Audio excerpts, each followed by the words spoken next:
Eu sou uma quase mulher.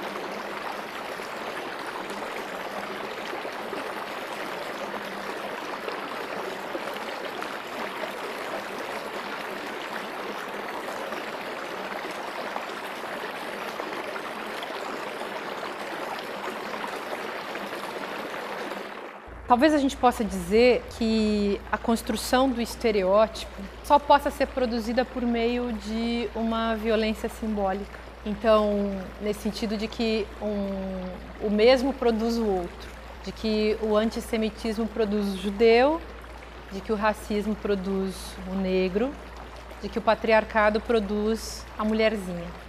Nesse sentido, o patriarcado produzindo a sensualidade, uma certa ideia de feminilidade, o mito da maternidade e todos os controles que, ao fim e ao cabo, são controles sobre o corpo das mulheres. Então, você constrói uma imagem também e a imagem é discurso. E, nesse caso, a repetição dessa imagem funciona como uma espécie de mandamento. É assim que deve ser. Tem um imperativo. A mulher que aparece é aquela mulher que deve ser.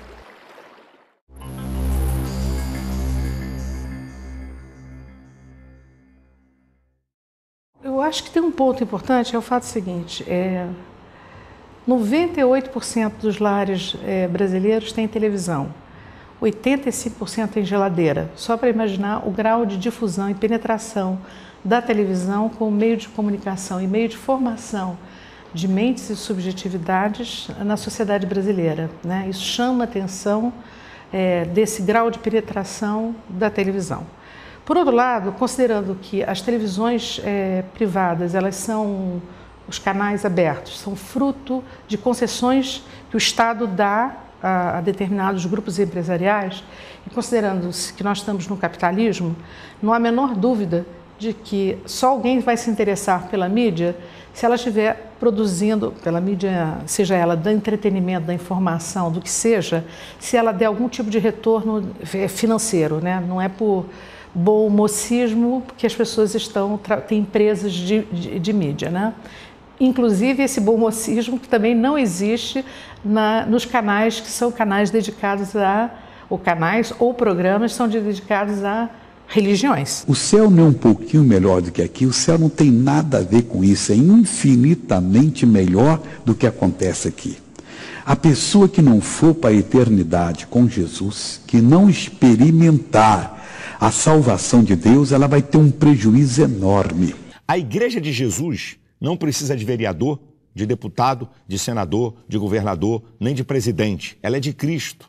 Agora, as pessoas que estão na igreja, eles são cidadãos, com direitos e deveres. Jesus não anulou a cidadania terrena. Ele declarou: dai a César o que é de César, dai a Deus o que é de Deus. Primeiramente, a gente tem que pensar o que são as emissoras, né? O que é essa mídia, né? E a gente tem no Brasil uma característica muito singular, vamos dizer assim, porque as emissoras, elas fazem parte, né? Você consegue, qual o formato que você consegue a concessão? É todo por um viés político. E a gente não pode desconsiderar que a política no Brasil é exercida com muito patrimonialismo, né? Como já disse o Raimundo Fauro, é exercida com uma troca de favores. Então, a mídia existe dentro desse cenário no Brasil. E isso caracteriza, né? Dá um viés para a mídia, para o formato dela. Esse é o primeiro. O segundo formato, que aí nos dá uma mídia bem particular, é a questão comercial. Que ela é uma mídia comercial, a gente tem ilusões às vezes com um programa ou outro, que de repente não, ela pode produzir coisas criativas, um material inteligente, mas ela é uma mídia comercial. Então, se ela é uma mídia comercial, ela é uma mídia que tem o lucro como primeira instância. E a gente sabe que no Brasil, nada mais predatório do que a classe empresarial. É o lucro acima de tudo, um retorno para a sociedade mínimo, né? Eu quase que poderia dizer nulo, né? Cai tudo em cima da política, dos governos, e os governos que se ajeitem lá nessa política de favor.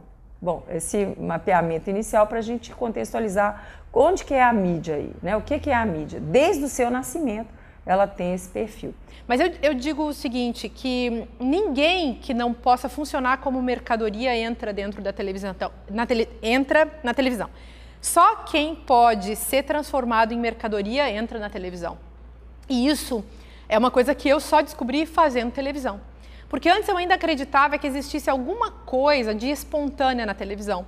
Mas a televisão, do jeito que ela é produzida, e aí vem a questão justamente tanto dos meios de produção televisivos, quanto da situação mesma das trocas do mercado, eu ainda acreditava que existia alguma coisa que pudesse ser autóctone, espontânea, mas mesmo a espontaneidade só cabe na televisão enquanto ela vira mercadoria. Eles cortavam tudo aquilo, por que se cortava? Não se cortava aquilo que era indecente, não cabia, sei lá, não cabia se não podia ser transformado em mercadoria. Ou seja, o que significa mercadoria nesse caso da televisão? É a forma mercadoria enquanto aquilo que pode ser digerido pelo público ou que em algum sentido se torna palatável, suportável. Então a forma mercadoria é muito mais profunda nesse aspecto. E as mulheres, nesse caso, elas cabem ali desse jeito. E o Guy Debord percebeu muito isso na sociedade do espetáculo, naquele seu famoso estudo tão importante de 1967, que é essa definição justamente do espetáculo como sendo esse mundo em separado, essa tela a qual a gente obedece. E a gente obedece porque ela simplesmente foi colocada diante de nós, como se fosse assim uma imagem soberana, uma imagem que tem vigência, nesse caso até, eu diria uma vigência tirânica, porque você não pode escapar dela. Eu acho que isso tem uma espécie de avaliação equivocada, ou pelo menos assim, um pouco embrutecida por parte da grande mídia, achando que o povo não é capaz de discernir discursos longos, que ele não é capaz de se manter atento se não for através desse uso excessivo de imagens, entendeu?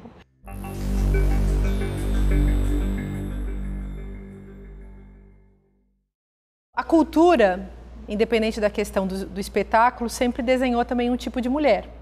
É claro que se a gente vai na história, buscando a imagem das mulheres, a gente encontra as mulheres construídas pela história da pintura, que é o olhar do pintor sobre o corpo feminino, por exemplo. E isso diz respeito à história da nossa modernidade, considerando que a gente tem, enfim, na passagem ali da chamada Renascença, a gente tem esses pintores todos que, junto com a igreja, junto com um certo cenário cultural e intelectual da época, tentam redesenhar a mulher, tirar, por exemplo, a mulher da situação de bruxa e trazer uma mulher tipo pecadora, Maria Madalena, pecadora arrependida, a mulher como mãe, daí as pinturas de Madonas e tal. Mas digamos que a história da construção das imagens no cenário do patriarcado é a história da construção de imagens que fazem valer um tipo de mulher também para o patriarcado. Então, a mulher que é boa, não é boa para ela mesma. A mulher é sempre objeto, ela nunca é para si. Ela é sempre para um outro, que é esse homem que a desenha e essa cultura que espera dela alguma coisa. Há uma divisão em que a esfera pública é a esfera masculina e a esfera doméstica é a esfera feminina.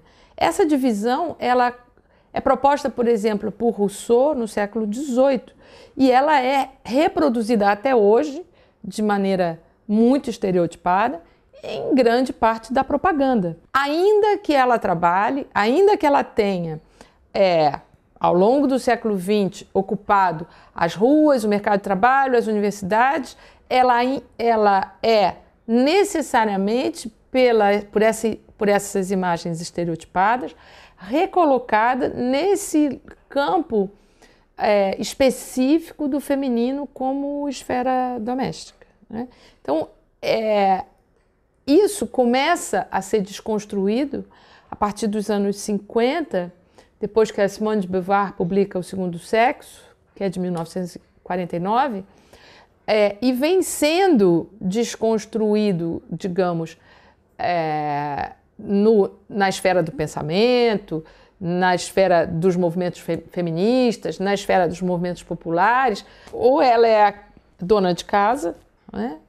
Sempre num lugar muito russoniano nesse sentido, ou ela é objeto de consumo, porque aí ela já é aquela que se sai da esfera doméstica, não sai enquanto sujeito, sai enquanto objeto. Seu lado devassa é melhor indo ou vindo? Alimento! Todo churrasco pede uma devassa bem gelada, bem gostosa. Olha quem tá lá.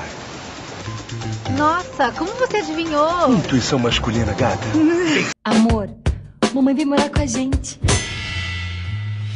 Meu amor, sabe quem vem morar com a gente? Mamãe. Meu máximo. Você é brasileira, use seu charme. É verdade que quando as mulheres são entrevistadas, sobretudo as mulheres que são, eventualmente, representantes políticas, por exemplo, ou empresárias, por exemplo, empresárias, ou particularmente no âmbito político, existe uma preocupação do ponto de vista da televisão de sempre fazer uma pergunta que é como você concilia sua vida doméstica e seu trabalho. Eu acho que isso chama atenção para que, como se a vida doméstica, o cuidado dos filhos e o cuidado da casa fosse do âmbito do feminino e não fosse um assunto que devesse também ocupar a agenda dos homens, né? Então, eu acho que tem uma fabricação e uma reiteração de uma distribuição de papéis e de atributos para homens e mulheres extremamente assimétrica e pouco reflexiva no sentido de sustentar a ideia de que a vida doméstica, a maternidade e a beleza do corpo feminino são elementos de preocupação central, deveriam ser elementos de preocupação central para as mulheres. Sobretudo aí nesse caso na TV fechada, quando chamam homens e mulheres para serem especialistas, o número de especialistas homens é muito maior do que os especialistas mulheres, é incrível. Sobretudo na área da economia, parece que ninguém consegue opinar que não seja homem de terno e gravata, né? Isso chama atenção, então é como se as mulheres só pudessem falar dos temas que tradicionalmente elas falam, família, sexualidade, moda, etc e tal.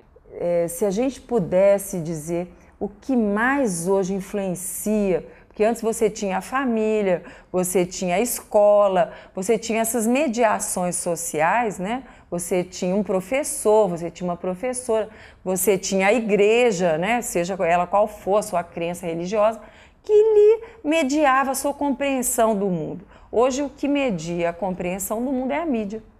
E ela media de uma maneira tão forte que ela te diz também, como também já diziam as outras, né, mediações, como é que você deve ser, como é que você deve se comportar. E aí a lástima do mundo é com aquele perfil que eu falei há pouco, que ela é comercial, né? Ela é drasticamente comercial, então o que ela tem que formar é consumidor. Partindo disso aí, a gente vai considerar o seguinte, que a ideia é vender margarina, né? Que a ideia é vender o sabão Omo, que a ideia é vender também uma ideia, né? Mas se ela põe uma atriz que tem um perfil tal, que é gentil, generosa, boazinha, tem um papel simpático na novela, que traça direto, tem uma relação direta com o público feminino e também com o público masculino, né? Que é aquela moça magra, bonita, do cabelo liso, né? Branca, esse é o padrão. Então ela está dizendo pra gente que a gente tem que ser assim. Se a gente não for assim, nós não somos, vamos dizer assim, aceitas, né? Nem pelas nossas colegas, nem pelas nossas companheiras, muito menos pela ala masculina que está focada nesse padrão. Eu acho que a mídia brasileira, ela prioriza, ela seleciona um certo tipo de mulher para ser representada, ou um certo tipo de feminilidade para ser representada. Uma feminilidade que não é nem ela mesma natural, né? Ela é também cultural, construída. Então eu acho que a mídia representa um certo olhar, sobretudo um certo olhar masculino sobre o feminino, sobre a expressão feminina. A mídia representa uma certa feminilidade, uma certa expressão de gênero, do gênero feminino. Nós podemos falar aí em expressões do gênero feminino, temos diferentes expressões de gênero. E eu acho que a mídia, e essa representação feita pela mídia em geral, claro que também eu não gosto de falar a mídia, né, como se fosse uma coisa única, como se não houvesse diversidade dentro dessa própria mídia, como se não houvesse embate dentro dessa própria mídia. Eu diria que essa representação que a mídia prioriza na sua, né, esse feminino que ela expressa, flerta com aquilo que a gente pode chamar de estereótipo, né, que é a cristalização de certos comportamentos femininos numa imagem. Então, eu acho que no capitalismo é impossível imaginar que você não vai ter uma comodificação, quer dizer, a ideia de uma mercadoria, né? Se tornar determinadas mercadorias vão ser vendidas na televisão em determinados estilos de vida. Eu não acredito numa homogeneização geral. Eu acho que existe a imposição de um modelo, a tentativa da imposição de um modelo desejável, mas na verdade esse modelo sempre vai ser traduzido pelos telespectadores nas suas condições reais, materiais de existência, se eles podem ou não chegar àquilo que é vendido como ideal na televisão. É claro que aquilo produz, e isso a publicidade é perfeita, né? O que você faz é produzir necessidades, né? Você cria desejos e esses desejos viram não só apenas desejos, mas necessidades. Isso, para mim, é muito extremamente claro através, particularmente, da ideia do automóvel na sociedade brasileira, né? O automóvel como um símbolo de status e, mais ainda, ele não é só apenas um símbolo de status, ele é vendido como um símbolo de virilidade. Então, de fato, e é claro, isso ajuda a fabricar um tipo de subjetividade, porque a televisão, ao momento que a gente a consome, seja através da informação televisiva dos telejornais, seja através das novelas, seja através da publicidade insertada no meio do programa que se assiste, que se vê, ela ajuda a fabricar a subjetividade da gente. Então, aquilo que é apresentado na TV é sempre entendido pelas pessoas que assistem como sendo a verdade, como sendo a realidade, e nesse sentido é que a televisão realmente vale como prótese de conhecimento, porque eu não preciso mais pensar o que é a realidade se o Jornal Nacional já deu todas as notícias. E você que não assiste televisão e que não viu o Jornal Nacional, não está entendendo nada do mundo. Então, vocês imaginem o poder desse construtor de realidade. Todas essas representações, elas têm um impacto na subjetividade, claro que tem. A educação, seja ela a educação formal, seja a educação informal, ela tem um impacto na subjetividade, ela constrói, ela ajuda a construir a subjetividade, a percepção de si e a percepção do mundo. E é claro que essas representações do feminino nas mídias têm um impacto na subjetividade das mulheres e um impacto na subjetividade dos homens. A maneira como os homens enxergam as mulheres tem a ver com esse corpo a corpo dos homens com a mídia ou com as mídias. Da mesma maneira, a maneira como as mulheres se veem a si mesmas e as outras, também tem a ver com esse corpo a corpo. Essa é uma das maiores contribuições do feminismo em geral. É que a gente possa questionar toda a naturalização do discurso, né? Então, nada é natural, tudo é uma construção social, inclusive os padrões de beleza.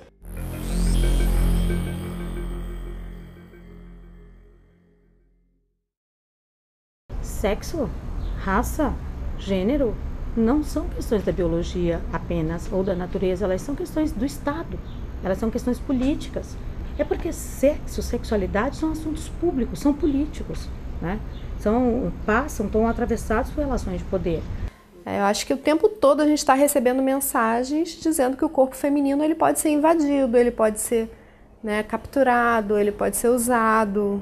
Então, assim, dificilmente é difícil condenar uma pessoa por estupro, né, um homem por estupro. Muitas vezes a mulher ela tem que provar que ela não provocou o estupro, né? Boa parte dos estupros estão dentro de casa e as pessoas não se envolvem com isso, né? Quem está em volta. Acho que a sensação que eu tinha no meu próprio corpo e que eu vejo também presente nos diários de Helena é de que eu não tenho direito de existir sem esse olhar do outro.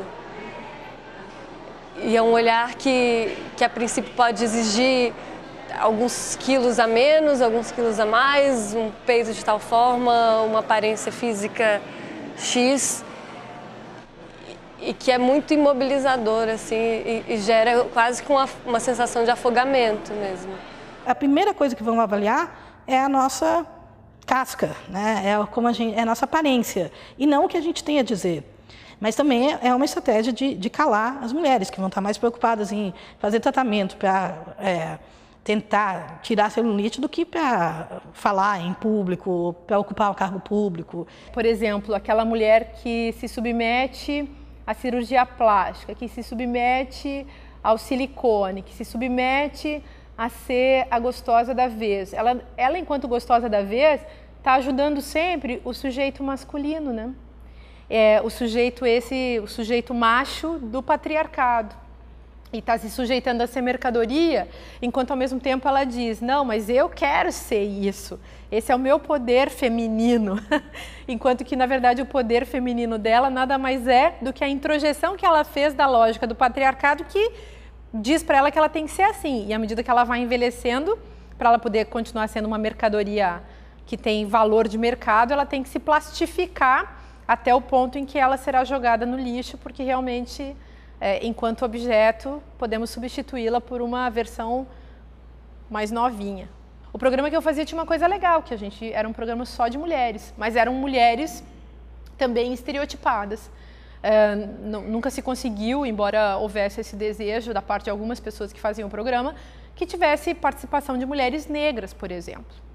E havia, assim, digamos, o programa tinha um branqueamento, sim, e tinha um embelezamento, e tinha toda essa construção dessa mulher fashion, essa mulher da moda.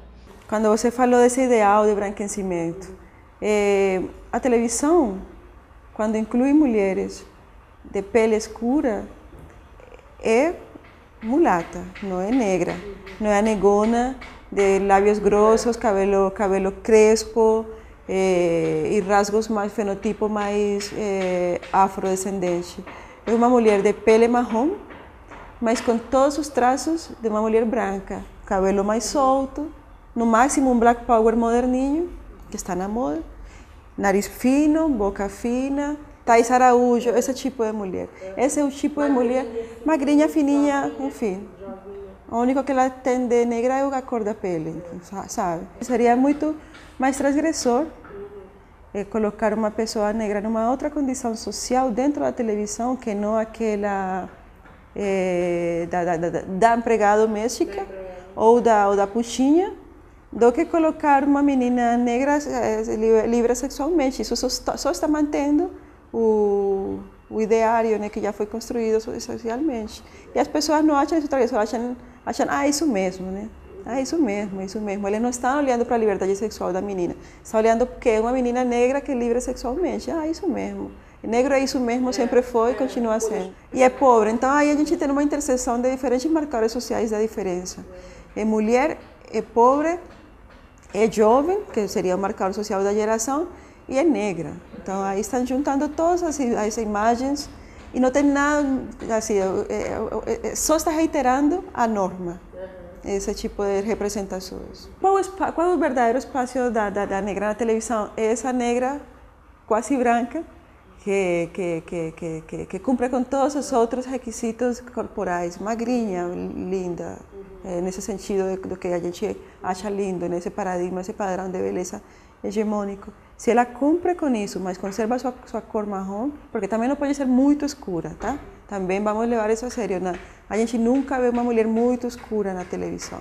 Tem que ser uma mulher que adere aos aparatos que produzem a beleza. Que ela esteja com as roupas da moda, maquiada, com o cabelo bem penteado. Se ela tiver feito uma plástica, ela pode até ser velha, mas ela é uma velha que fez plástica. Eu acho que a mídia, sobretudo na mídia que são os canais abertos de televisão, tendem a escolher determinados modelos de mulher na sociedade brasileira. Acho que a gente vê isso particularmente na escolha das âncoras em jornais televisivos, né? Essas mulheres devem ser relativamente jovens, existe um teto nitidamente claro de que elas não devem envelhecer, enquanto aos homens é permitido ficarem aos 70 anos ainda como âncoras em determinados jornais, determinadas redes privadas de comunicação. E o tratamento não é equivalente, no caso, para as mulheres, né? Então, você já vê um sexismo muito forte em relação a essa presença feminina nos telejornais. A segunda coisa, evidentemente, há uma subrepresentação da diversidade étnica no Brasil. Nesse caso, sempre está o imperativo da mulher negra de alisar seu cabelo, de ser mais branca possível, mantendo sua cor de pele. Então, e todo aquilo outro que você falou, né? De construir seu corpo para aquela imagem padrão Barbie que é o que se exige de uma mulher, especialmente uma mulher midiática, né? Que tem que ser, e aliás, uma mulher que vive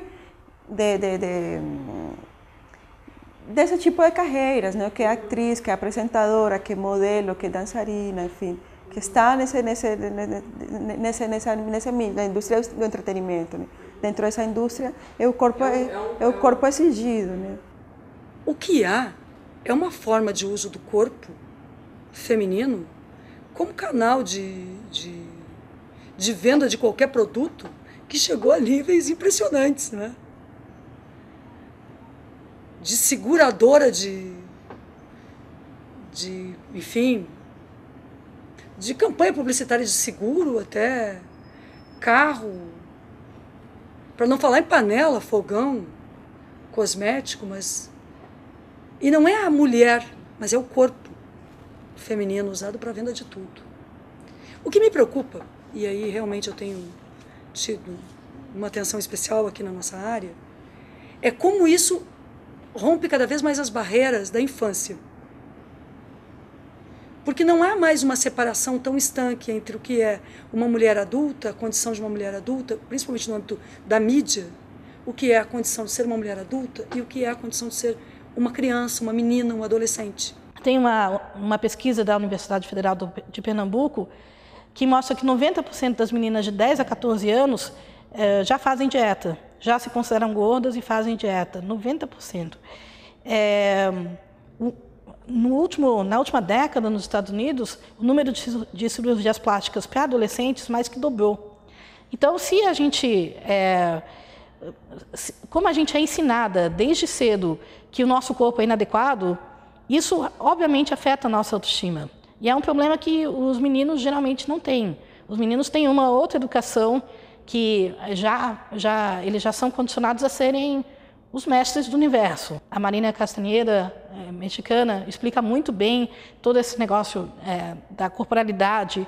Então, como mulheres são sempre ensinadas a sentar, ocupar o mínimo de espaço possível, ser bem quietinhas, cruzar as pernas, fecha essas pernas, menina, né? E os meninos não, eles são condicionados a serem espaçosos, e vira uma coisa até subconsciente. Porque o primeiro território que a gente tem que conquistar é os nossos corpos. Esse é o primeiro território. A gente não vai conseguir ocupar espaços públicos se a gente não tem controle nem sobre o espaço privado, que é o nosso corpo. E é um espaço que está sempre em disputa, o corpo da mulher, que é sempre vigiado, sempre punido. A nossa sexualidade é reprimida o tempo todo, é condenada. A mídia tem uma participação muito, muito frequente nesse condicionamento. Estava vendo uma pesquisa do FENAD dizendo que nos jornais da mídia tradicional, né, da velha mídia,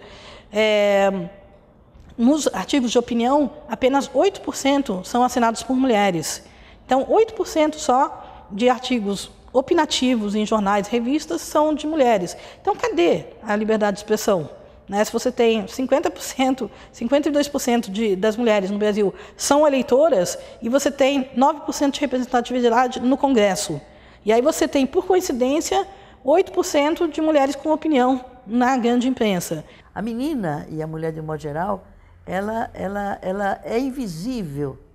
A invisibilidade é uma marca da mulher. Ela já incorporou a si mesma esse papel secundário dela. Tanto é que ela não disputa, você vê mesmo. Nós não disputamos muito os espaços de poder. Os homens são muito mais aguerridos e muito mais afoitos na disputa por esses espaços de poder. Isso é incrível como nós somos 52% da sociedade. Igualmente, essa quantidade de eleitoras. E, no entanto, nós somos menos de 10% no Congresso Nacional.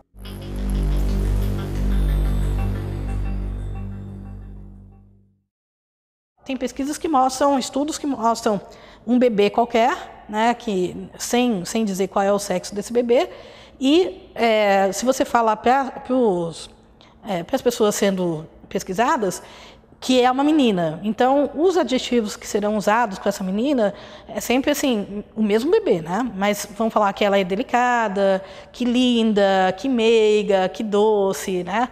E se você falar que é um menino, obviamente não vão usar essas palavras. Vão falar que ele é muito agressivo, que ele é inteligente, que ele olha como ele é vivo, é capaz, tudo, né? Então, são adjetivos completamente diferentes e a gente cresce com esses adjetivos. Então, a gente já vê as nossas chances sendo minadas. E isso daí se reflete durante toda a nossa vida. Então, é uma coisa muito difícil de lutar contra. Sim, vou comprar um novo de chocolate para meu filho e ter novo Kinder para homem, para menino e o Kinder para menina. Azul, rosa, da menina traz qualquer negocinho, um ganchinho do cabelo e do menino traz um carrinho. Ou o pai, ou a mãe fica mal, né? Porque a gente, e olha só, eu estou encontrando cada vez mais gente de intelectualizada, classe média intelectualizada, completamente apegada a esses modos de fazer gênero. Assim, eu vejo muito isso nas minhas amigas. Poxa, mas não é rosinha, não pode, sabe?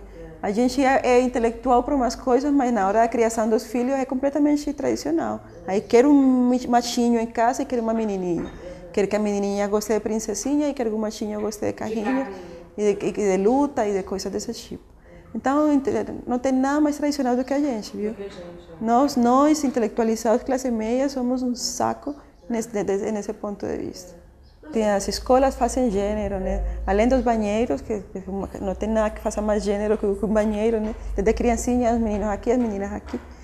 Como as brincadeiras que eles incentivam nas escolas para as crianças. Eu tenho um filho de 3 anos e eu já vejo isso. Teve um dia, o Dia da Beleza, na escola, e estava escrito: hoje vamos fazer uma brincadeira da beleza, no caderninho, na agenda. As meninas podem trazer maquiagem, esmalte, pororó, e os homens uma gravatinha, um chapéu. Então, já nessa brincadeira, uma criança que mal fez 3 anos, já aprende qual é o lugar social dele.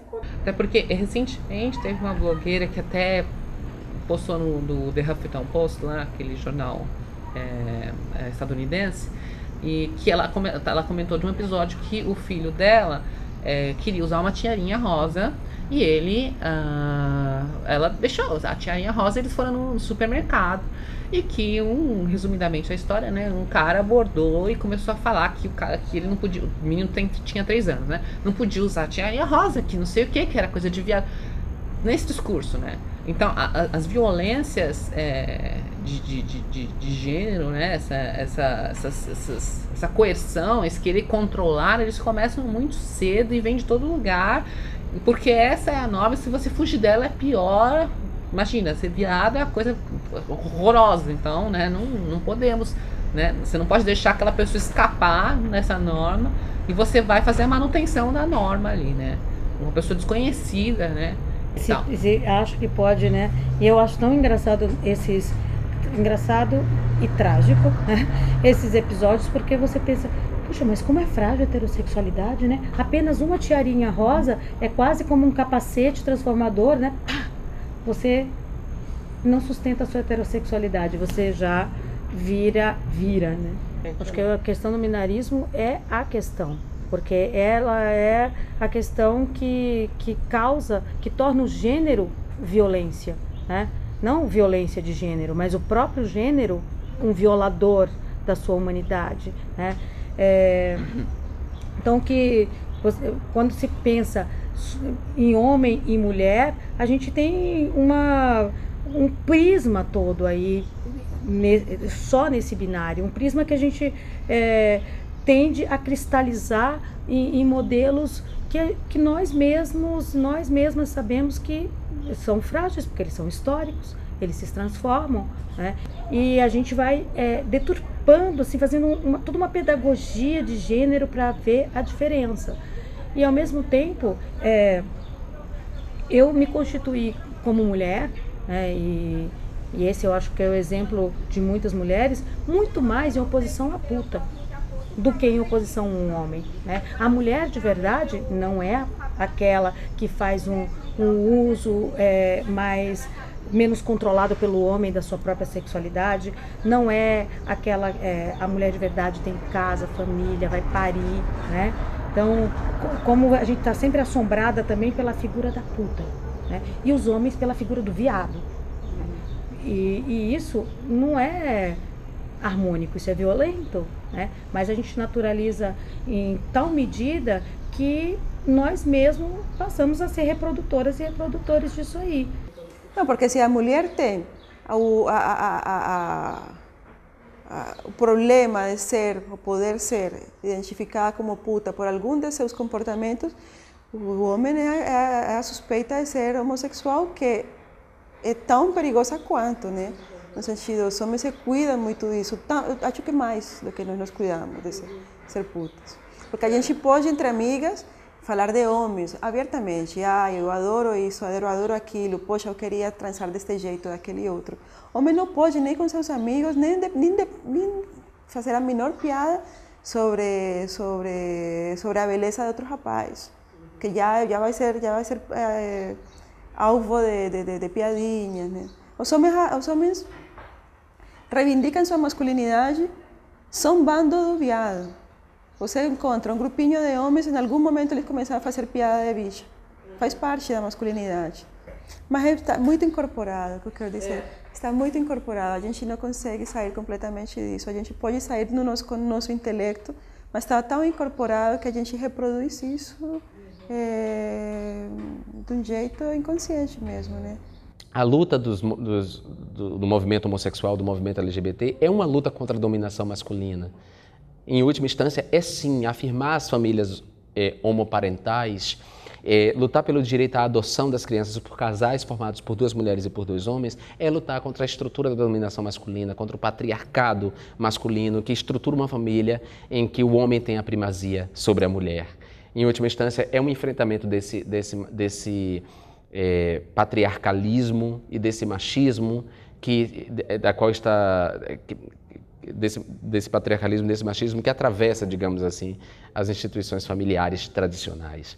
Então é nesse sentido que a luta LGBT é, no fundo, uma luta das mulheres. Não por acaso, o movimento homossexual nasce do movimento feminista, de todo o questionamento que o movimento feminista impôs não só às leis e ao mundo do trabalho, mas à cultura mesmo. É você mexer na estrutura profunda da língua e das subjetividades, na medida em que a subjetividade se constrói e se tece na própria aquisição da língua, para citar Lacan, aí no inconsciente estruturado como linguagem.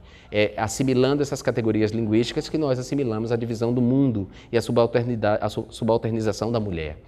Então, a luta do movimento homossexual, a luta do movimento LGBT é uma luta feminista também. Eu acho que deveria até ser mais feminista. Eu acho que muito dessa violência vem talvez dessa frustração, né, de não conseguir chegar na perfeição do binário, porque ninguém chega, ninguém se encaixa, né? Todos perdem, né? Todos perdem nesse projeto, ninguém consegue se adequar. Sempre vai ter alguma coisa que... Né? E as pessoas trans estão meio nesse campo de disputa porque elas geralmente reivindicam a identidade do outro gênero, né? Dentro da lógica binária do oposto, né? Entre aspas, né? Porque assim, se a gente pensar dentro do binário existe oposto, se a gente não pensar no binário não existe gênero oposto, né? Então essas pessoas elas querem reivindicar o gênero oposto e elas e dentro dessa lógica de que essencialista corpórea, né, que nasceu com aquele corpo, morre com aquele corpo, reivindicar um outro corpo do outro gênero é uma coisa assim, e aí vem todos os aparatos médicos que vão te determinar. Então então você quer ser do outro gênero, então você vai ter que assumir todos uma série de critérios que socialmente se estabelece para ser do outro gênero. Você quer ser mulher? Então você vai ter que se adequar ao que estereotipicamente é mulher. Senão a gente não te dá o seu lado. Isso é inclusive protocolo médico. A gente não dá o seu lado. Então tem casos de que mulher trans que foi de calça jeans, gente, que não foi porque você não tá de calça, né? Então são coisas tão de ideia de mulher da década de 50 ainda por cima, né? Eu penso assim, até que acho que os médicos eles veem nas mulheres trans a possibilidade de remoldar o ideal de mulher que não conseguiu mesmo com as mulheres cis, né? Elas já estão todas, já bandearam, já fazer o quê? Vamos pegar as trans, né? Que vão se transformar em mulher agora, estão querendo ser mulher, vamos aproveitar e vamos tentar moldar elas ao nosso projeto de gênero estereotipado sexista de que a gente sempre quis, né? Uma mulher que não use saia, que não se maqueie, que não use chapinha, que não use o produto da L'Oréal ou que não goste de moda, entre a própria comunidade de mulheres, aquelas que vão dizer que a mulher que não faz tudo isso não é uma verdadeira mulher. Por exemplo, há gays que não detestam outros gays femininos e isso é, em última instância, corresponder a essa estrutura da dominação masculina, em que o macho é que está no comando. Mesmo no movimento gay, os gays bacanas são aqueles gays masculinizados, aqueles gays que não dão pinta, aqueles gays que não flertam com esse lugar maldito, com esse lugar subalterno que é o lugar feminino. O gay legítimo é aquele que não joga no espelho do feminino, né, dessas categorias. E isso é nada mais do que a prevalência dessa estrutura da dominação masculina, dessa divisão que a dominação masculina impõe e que o movimento feminista ou os movimentos feministas não conseguiram ainda desconstruir. Tem alguns episódios midiáticos que não têm a ver com propaganda propriamente, mas com a mídia impressa, eletrônica, jornalística, me chamaram muita atenção, né?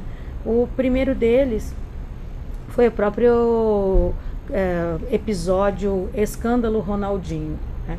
Como isso mobilizou os humores, as opiniões, as pessoas ficaram muito ciosas, né, de perder esse ícone da masculinidade brasileira, nacional, que é o jogador de futebol. Evidentemente, a repercussão não teria sido a mesma, nem teria causado tantos debates, capa na Veja, comoções, ele é ou não é, se ele tivesse saído com uma garota de programa que fosse mulher, né? E é interessante nesse episódio, que vira um escândalo, né, como o desfecho dele. Hoje a Andréia está morta, né? E o Ronaldinho está feliz passando as férias em Ibiza com sua família. E o que eu costumo criticar muito na mídia são essas representações caricatas, né? Que você falou assim, que o seu colega trans falou sobre que às vezes a invisibilidade é um privilégio. Total nesse caso, porque a visibilidade das pessoas trans em programas é totalmente ridicularizada, totalmente é uma caricatura, né? Então, nesse caso, constrói-se a imagem de uma pessoa trans que estereotipada, caricata, para promover o riso, promover o entretenimento. As pessoas trans são entretenimento, né? Então você tem lá o Zorra Total, você tem, né, esses dias eu estava passando, não sei que programa que tem, tava lá uma caricatura de pessoa trans, você tem até o Adnet lá, né, vestido de mulher. Por quê, né? Eu me pergunto pra que isso, né, de estar fazendo, eu vi lá outro dia, né, Elis Regina, né, ele estava caracterizado como Elis Regina, vestido de Elis Regina. Eu não entendo qual é a função, né? Não é uma função de subverter, é uma função de promover o riso, de você entreter. Olha que engraçado, um cara vestido de mulher aqui fazendo uma caricatura. Um riso que não subverte, né? Porque tem um riso que é subversivo, mas esse é um riso reiterador, né? Eu rio porque eu estou tão conforme a ordem, graças a Deus, hahaha, né? Olha, Janete, eu te desejo tudo de muito bom. Ai, como eu tô bandida! Deixa lá como fala, Frigaita! Bicha não! Eu sou uma quase mulher! Eu acho que o movimento LGBT tem que voltar a ser um movimento mais feminista, mas não feminista, não feminista na perspectiva de certo feminismo, certo? Mas de um feminismo verdadeiramente libertário, assim, que advogue pela igualdade de gênero, pelo acesso igualitário, mas ao mesmo tempo preservando a diferença também das expressões de gênero, né? E a gente não pode nunca esquecer de que, ainda que seja uma construção histórica, cultural, o gênero é sentido profundamente como algo natural. Por isso, tanto para a mulher cisgênero quanto a mulher transgênero, essa luta é muito cara, porque diz respeito a algo sentido profundamente, sentido como quase natural, embora não seja. Então, as concessões, se você for pela legislação, as concessões seriam renováveis, né? Ninguém fica dono de uma televisão. Elas são renováveis a cada momento. Essa renovação se dá também debaixo, né, de uma situação que a gente não tem a menor clareza, e isso tem sido discutido há muitos e muitos anos, sem avançar nunca. Cria-se conselhos, fala-se de conselhos, nunca foram efetivamente criados. Conselhos a partir da sociedade para legislar sobre o conteúdo. Mas, na verdade, o conteúdo que está na mídia, que a gente assiste, que a gente vê, que a gente ouve, é o conteúdo que tem um consenso. Assim, quando ele não ultrapassa as barreiras dentro do que é aceitável no social, ele é consumido sem problema. O debate sobre regulação dos meios de comunicação no Brasil, sempre percebido e vendido pelas associações da mídia como uma forma de censura do Estado, né, sobre isso, mas não se percebe que a discussão não se trata de regulação no sentido de proibir ou não, mas incentivar determinados tipos de programa que possa ter um caráter mais educativo e não estar apenas restrito às TVs públicas do ponto de vista das TVs privadas. Digamos assim,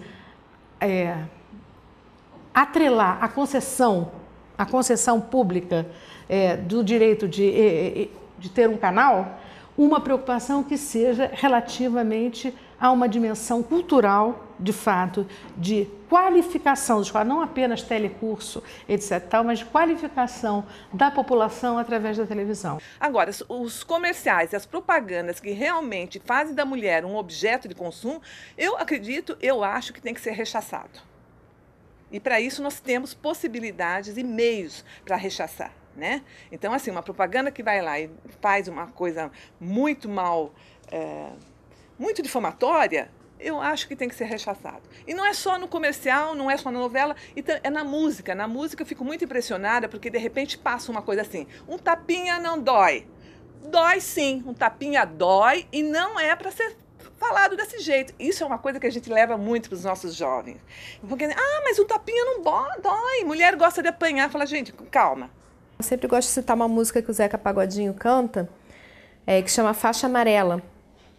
Né, que ele fala que vai botar uma faixa amarela gravada com o nome dela, vai mandar pendurar na entrada da favela, cheio de amor. Mas se ela vacilar, que é a segunda parte da música, o que ele vai fazer? Quebrar 4 dentes e 5 costelas. É uma coisa super agressiva. É inaceitável manter, né, esses estereótipos, esses preconceitos, essa visão desqualificada da mulher, ela vira um objeto de consumo, ela vira um atrativo para estimular o consumo, ela é alvo, inclusive, da violência machista, da violência patriarcal. Então, a quem não quer que ocorram mudanças estruturais na sociedade, evidentemente, tem todo interesse de projetar e de reproduzir esse modelo de mulher, esse modelo de família, esse modelo de relações, de poder. Então, numa sociedade de classes como a nossa, desigual como é essa sociedade, também os papéis sociais, eles servem a essa forma de organização e de relação da sociedade. É uma sociedade focada no lucro, no mercado, na reprodução, portanto, dos meios que dão sustentação a esses interesses, que é o interesse de uma minoria, que é inclusive aqueles que detêm o poder econômico, consequentemente o poder político e, consequentemente, o poder da mídia. Todas essas expressões de poder estão concentradas nas mesmas mãos e não interessa a eles, né, que se alterem as bases ideológicas, culturais, históricas que dão sustentação, têm dado historicamente sustentação a esse modus vivendi e a essa concepção de convivência social em que homem e mulher tem papéis estereotipados. Não acho que seja apenas uma característica da mídia. Eu diria que isso é uma característica geral do capitalismo. Mas é claro que por trás dessas construções tem o acordo. Contra as mulheres tem um acordo do capital com o patriarcado. É elementar que a mulher é objeto do patriarcado e objeto do capital. E isso está dado em todos os sentidos. Na instituição televisiva e também nesse acordo cínico dessa instituição televisiva com o seu telespectador homem. E digo telespectador homem pensando não apenas no macho, no varão, no sujeito esse autodeclarado como homem que está ali assistindo televisão, mas também nesse sujeito masculino que está dado para certos homens, o sujeito com S maiúsculo masculino, e também o sujeito com S maiúsculo masculino que está encarnado no corpo de certas mulheres. Os estereótipos tradicionais de gênero, reproduzidos pelos meios de comunicação, inibem os avanços sociais. Tal como os homens não nasceram para obedecer ao estereótipo de masculinidade que apregoa um comportamento agressivo de liderança, tampouco as mulheres nasceram com o gene da fragilidade e da delicadeza. A cultura de massa brasileira veicula reiteradamente representações do modelo tradicional de feminilidade, associado às ideias de modéstia e de desinteresse pela competitividade. Mulheres que queiram fugir desse padrão não recebem estímulo e incentivo para perseguir seus sonhos e ocupar cargos e exercer profissões que não as que normalmente destinadas às mulheres. Estereótipos e expectativas baseados no gênero podem impactar negativamente no bem-estar das pessoas, tanto física quanto emocionalmente. Por isso, precisamos questionar e desfazer as normas de comportamento tidas como apropriadas para homens e mulheres, ditadas pela sociedade, reforçadas pelo mercado e veiculadas pelos meios de comunicação de massa. Acreditamos que imagens e realidade são complementares. Não reivindicamos um real por trás das imagens. A sociedade brasileira carece de discutir o papel dos estereótipos na cultura em geral. Um dos efeitos dos estereótipos é o engessamento das subjetividades em ideais de gênero inalcançáveis, limitadores e caricatos. Estes ideais reduzem o potencial criativo de todas e todos, mas, sobretudo, das mulheres.